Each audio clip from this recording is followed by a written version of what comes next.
दिल्ली सेवा बिल को लेकर इतने महीनों से जो विवाद चल रहा था उसको राज्यसभा द्वारा पारित कर दिया गया है, जिससे विपक्ष गठबंधन को बहुत बड़ा झटका लगा है।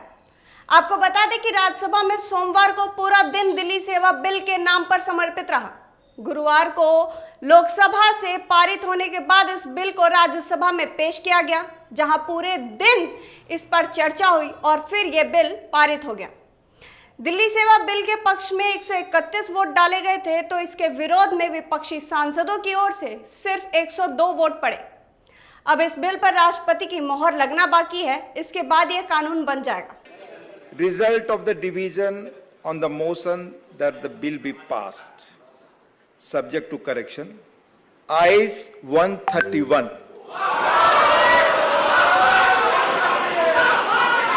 Noes 102.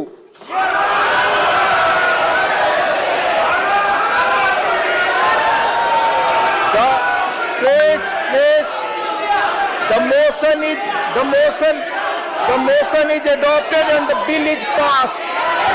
The motion is adopted and the bill is passed. The motion is adopted and the bill is passed.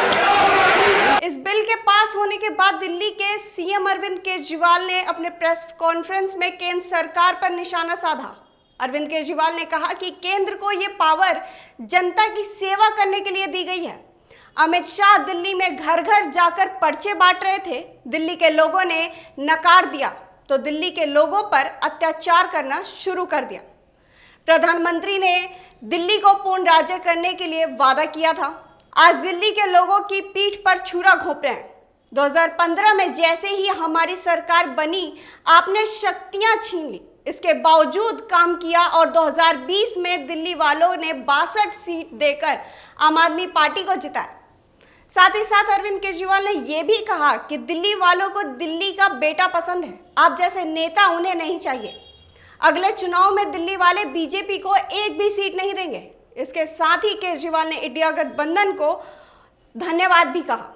और मैं प्रधानमंत्री जी को याद दिलाना चाहता हूं, 2014 के चुनाव में प्रधानमंत्री जी आप खुद आए थे दिल्ली। आपका भाषण उठा के देखिए, आपने दिल्ली की जनता को प्रॉमिस किया था कि मेरे को प्रधानमंत्री बना दो, मैं अब दिल्ली को पूर्ण राज्य बनाऊंगा।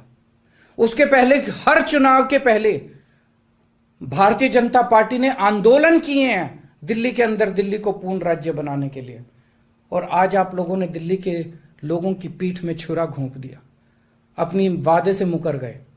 अगर आप ऐसे करोगे फिर प्रधानमंत्री पे कौन यकीन करेगा? आपने खुद बोला था 2014 में कि मैं फुल स्टेटहुड बनाऊंगा, फिर कौन जनता आपके ऊपर यकीन करेगी?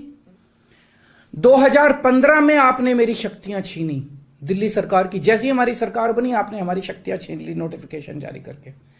फिर भी बिना शक्तियों के हमने काम किया और दिल्ली की जनता ने मेरे को 2020 में 62 सीट दे के दिल्ली की जनता ने आम आदमी पार्टी की सरकार बनाई। क्यों? क्योंकि मैं दिल्ली का बेटा हूं और आप दिल्ली के नेता बनना चाहते हो। दिल्ली के लोगों को अपना बेटा पसंद है और दिल्ली के लोगों को आप जैसे नेता नहीं चाहिए।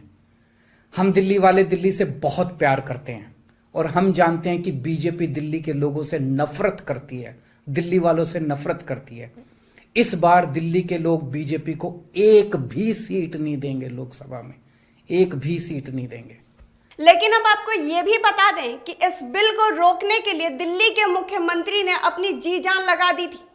यहां तक कि मुख्यमंत्री ने अपनी प्रेस कॉन्फ्रेंस में यह तक कहा था कि वो इस बिल को किसी भी हाल में राज्यसभा में पास नहीं होने देंगे। वो हर एक ऑपोजिशन पार्टी से पर्सनली मिलेंगे और इस मुद्दे पर बात करेंगे। और ये बात सिर्फ उन्होंने कही नहीं थी बल्कि किया भी।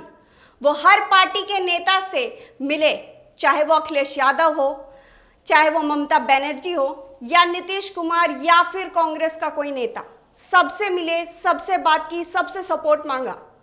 फिर सारे विपक्ष एकजुट होकर पटना की पहली मीटिंग में भी शामिल हुए थे और इस प्रस्ताव के बारे में उनसे बातचीत भी की।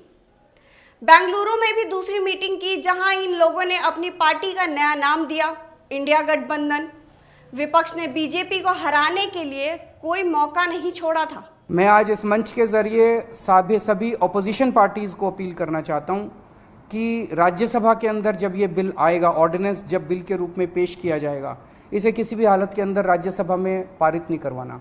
मैं खुद एक एक पार्टी के नेताओं से जाके मिलूंगा, उनसे समर्थन मांगूंगा कि इस बिल को अपोज करना है, ये जनतंत्र के खिलाफ है, किसी भी हालत में हमें इस बिल को पास नहीं होने देना राज्यसभा के अंदर। यहां तक कि आपको बता दें कि एक इंटरव्यू में केजरीवाल ने ये तक कहा था कि अगर सारा विपक्ष इकट्ठा हो जाता है तो एक तरह से ये राज्यसभा के अंदर इसको बिल के रूप में लाते हैं तो इसको बिल के रूप में ही हराया जा सकता है, और अगर राज्यसभा के अंदर ये बिल हार गया तो एक तरह से 2024 का ये सेमीफाइनल होगा।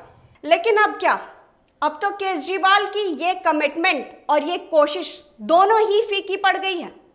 इस बार केजरीवाल का सेमीफाइनल तो हो गया फेल, अब देखना यह है कि क्या 2024 में मोदी जी की ही सरकार आएगी। फिलहाल इस खबर में इतना ही। देश और दुनिया की तमाम खबरों के लिए आप बने रहिए हमारे साथ और देखते रहिए इंडिया टाइम 24 न्यूज। खबरों से खबरदार रहने के लिए चैनल को सब्सक्राइब करें और प्रेस करें बेल आइकन।